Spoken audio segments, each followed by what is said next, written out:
welcome back. You are watching On the Town, and I'm your host, Tanya Cooper. New book alert, new book alert.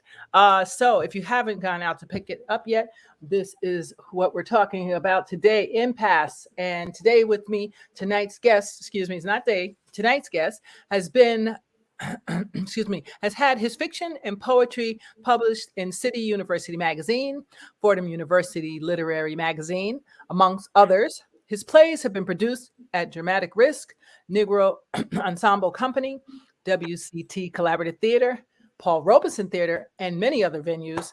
He is here tonight to share with us his latest book, Impasse, a collection of interrelated inner city stories of life and love. Please welcome Dr. Gary Batson. Hey. Okay, thank you. Yes. How are you? Oh, you Okay. didn't know I knew. I know. You see, why do people let people get away with that? If you have a doctorate, you need to let us know. Yeah, I didn't want to put doctor on the book because people think it's something academic, you know. Oh, okay. Because I was like, why not? You worked hard for it. Like, really? But that's awesome. Congratulations on that. Welcome. Thank you. And thank you so much for being a guest on the town. Thanks for having me. Yep. We're excited to have you. So tell us, Impasse is the new book that's out. How did you come into writing? Oh, these is a collection of stories for like if I say 40 years, I don't know if that would be a couple of them I wrote in college actually. Schisms, I think I wrote that in college and tried to update it a little bit, and a couple of other ones. Queen and Crescent, that was a hotel in New Orleans. That was about 2001, something like that. So they all span. I get the newest stories up from Traces that they wanted to think about. That's the newest story. Traces, and then Bedford Stuyvesant Sunrise is like semi autobiographical. That's the last story in the book. That's the last story. And the one you saw, the Ill Winds, you saw that when you saw the play, Ill Winds about the boxer. Oh, yes. So that's the original story from the play. Oh, I was wondering. With drug addiction. Nice. Very nice. Multiple sclerosis, yeah. Now, do you plan on, do you think this will ever make it to the stage? Which one? Any of them. Well, I don't know. I'm just, Ill Winds was played around time. We WCT Theater in Westchester. They did it. Then you saw the one at the one in Manhattan. Absolutely brilliant. Version. Yeah. Brilliant. Yeah. Brilliant. Well, who were some of your favorite writers growing up? Because I always wonder when I see, great plays like the one I saw that you did, and now you have the book. I always wonder who inspired you. Oh, okay. Claude Brown, the Man Child of Promised Land. I think that was one of the first ones. Richard Wright. Richard Wright, yeah. A few other people, Toni Morrison, all the great people. Then there was a guy named Bert Hirschfeld. He wrote a lot of political stuff, about people trying to assassinate the president. I always thought that was intriguing. Wow. Well, when did you know you wanted to write? Like how young? Well, I was writing love poems when I was like 7 years old. And Were you? I used to write poems for my friends, like in high school for their girlfriends and all kind of things. That's how. So it's been a long time. That's amazing. That's amazing. So your first piece that you ever wrote, would you say it was a hit or a miss? What was it about? Your very first piece. First play or first play. Story? First play was that we did was at the Negro Ensemble Company called I forgot the name. It had been so long ago. That long. It was about a black campaign manager and a Jewish president. And so they were going trying to run for president. You saw the racism between each other and the competitiveness. And so we did that at a place. And of course, we're from Lincoln Center. The woman named Scotty Davis was a producer. So it's a long time ago. Man. Wow.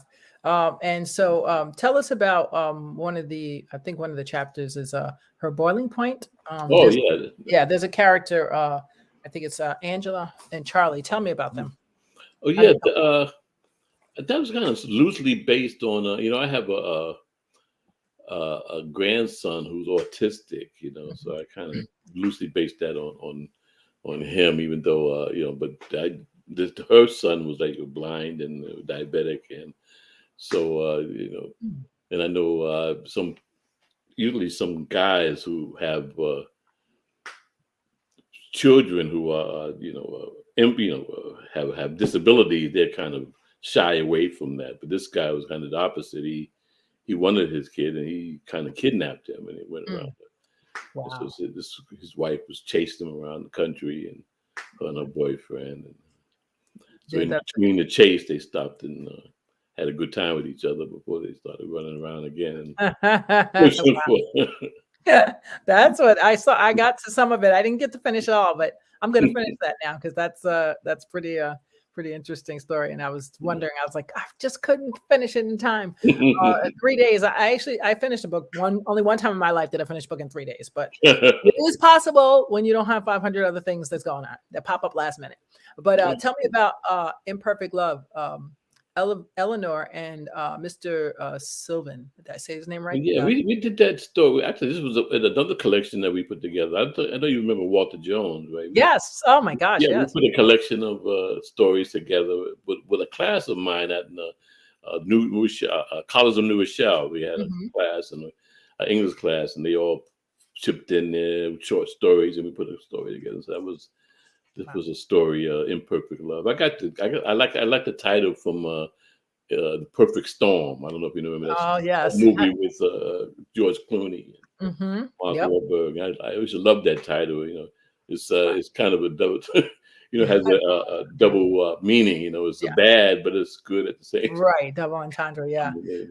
Yeah. Well, I like that story. I still didn't finish it because I'm really upset that I didn't finish it because when she slips and falls down the stairs and the fact that it's disfigured her and what inspired that story. And well, I don't know. I just several relationships I've had, and how a man is trying to protect his woman, and he has to be. So this guy, he turns around and kills him. He kills her boss, for this attempted rape, and Wow.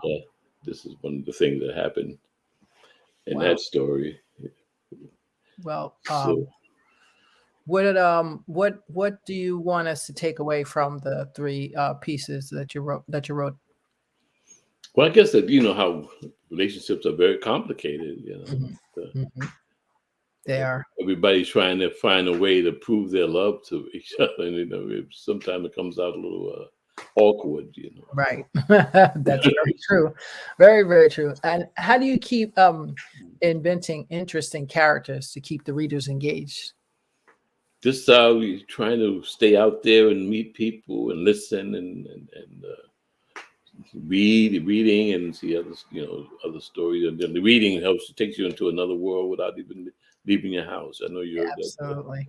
that. Absolutely. I've been all over the world with a book. Even before I was really all over the world, I've been all over the world with a book. I've been everywhere. There's not one part of the globe I have not touched yet. Because trust me, reading is, people don't realize it's so, it's relaxing, number one, but also it really does take you to a place of unimaginable imagination. You could write anything you want. Look at people like J.K. Rowling or something. Right. Far as that, and go back to James Baldwin, talk about experience, and that's what I love about it. So I admire your work. And I've been running into these nonfiction books for a while. I need to go back to fiction. I've been reading all this stuff about Trump because I find them so fascinating, crazy fascinating. Wow. Who would maybe you'll be inspired to write something. That'll be interesting. Very interesting. So we're going to go to something we call Sketch City. Okay. But we'll be right back in a moment, everybody. We'll be back. Hold tight. Okay. Let's see where we at. So we have a series of things here. Let me see if I can get us off there. Okay, so if I can get it here. Ready?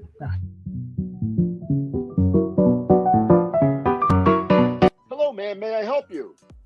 Hi, can I please have 4 cream cheese bagels with cream cheese and lox on it, please? Ma'am, do you realize that that's going to be pretty expensive?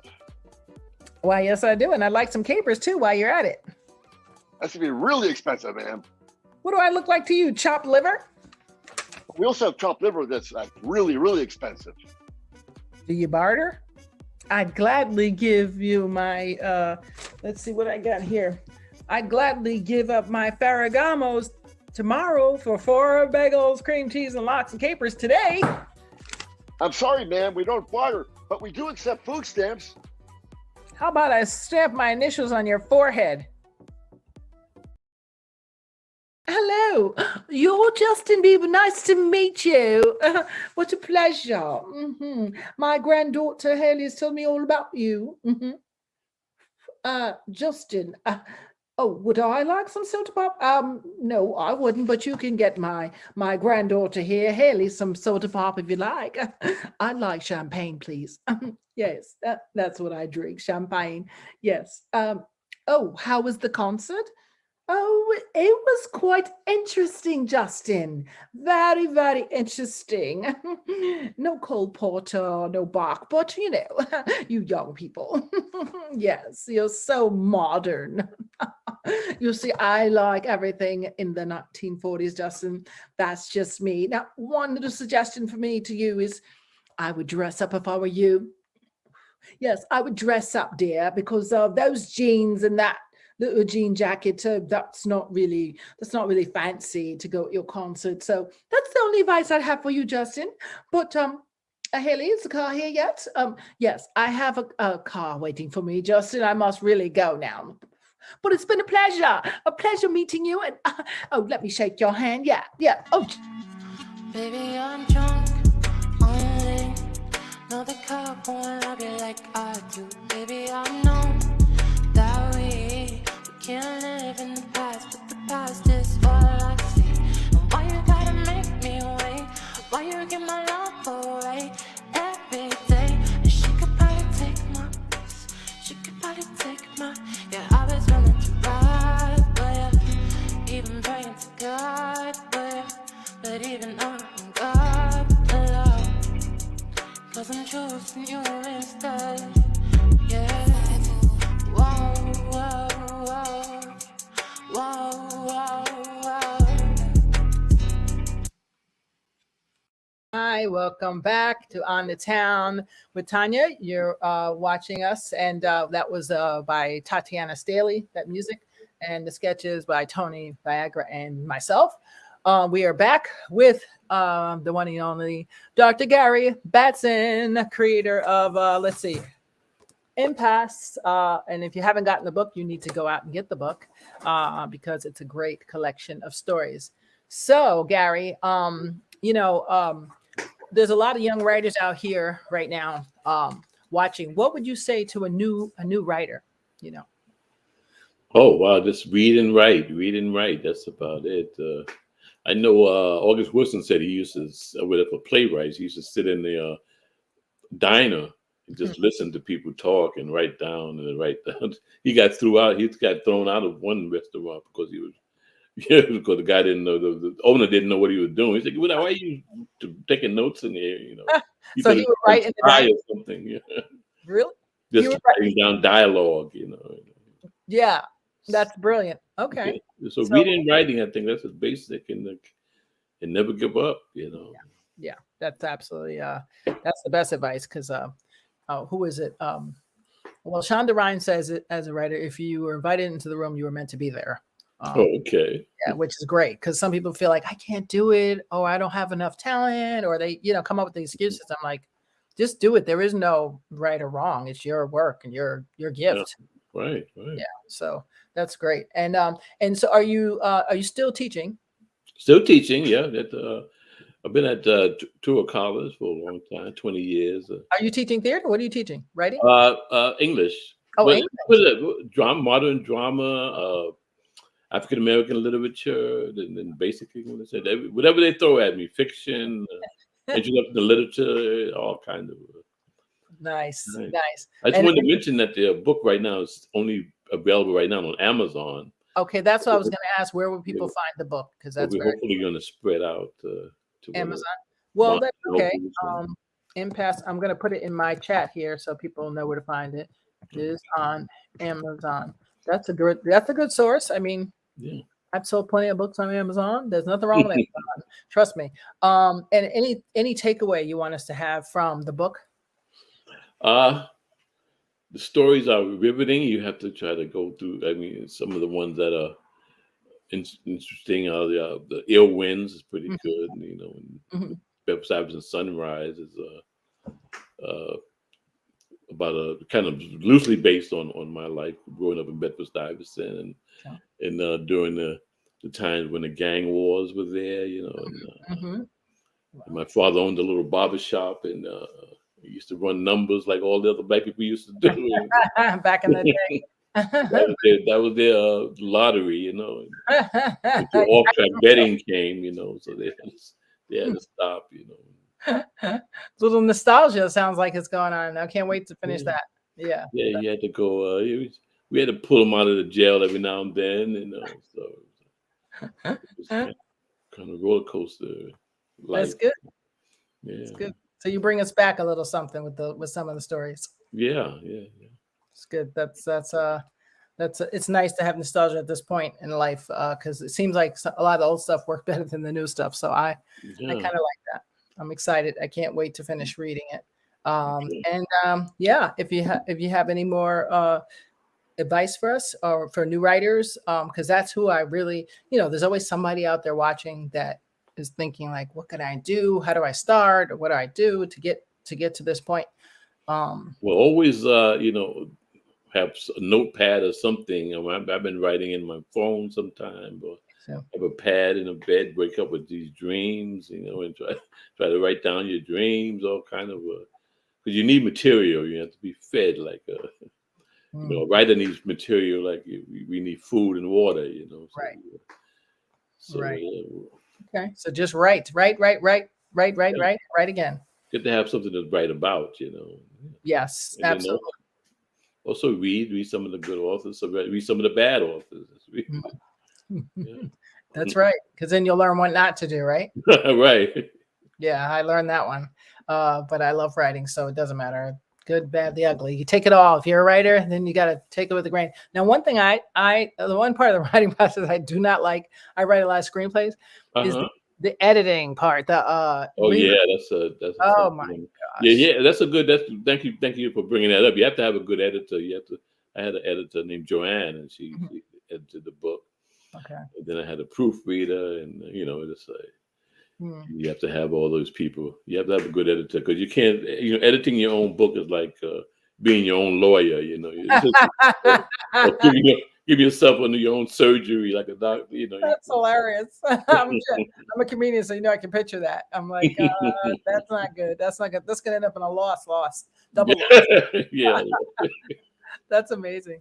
So that's a good one. Yeah, editing is the hard one. That's the hard part for me. Not because I can't do it. It's just because I'm a stubborn creative.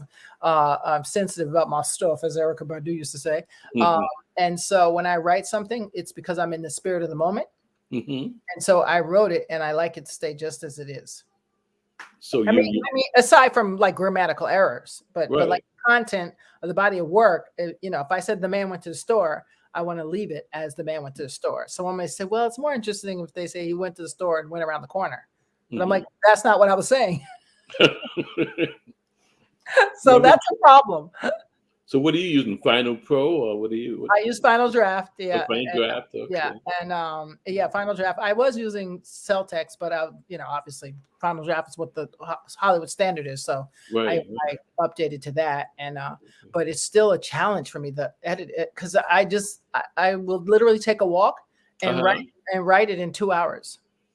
Yeah, I plan on finishing up your screenplay and after the midterms. I'm grading all these midterms. And once I forgot you have midterms. Yes, get myself a nice cup of hot chocolate and sit down and go read and dive into your screenplay.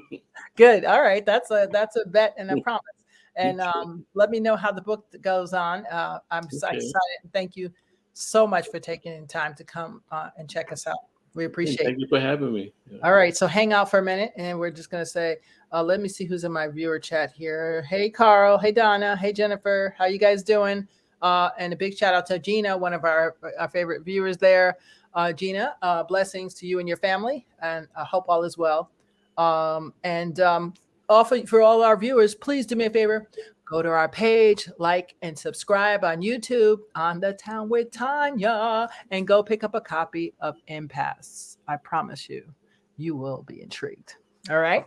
Bye. I'll see you guys all on Sunday. Hang out, Gary.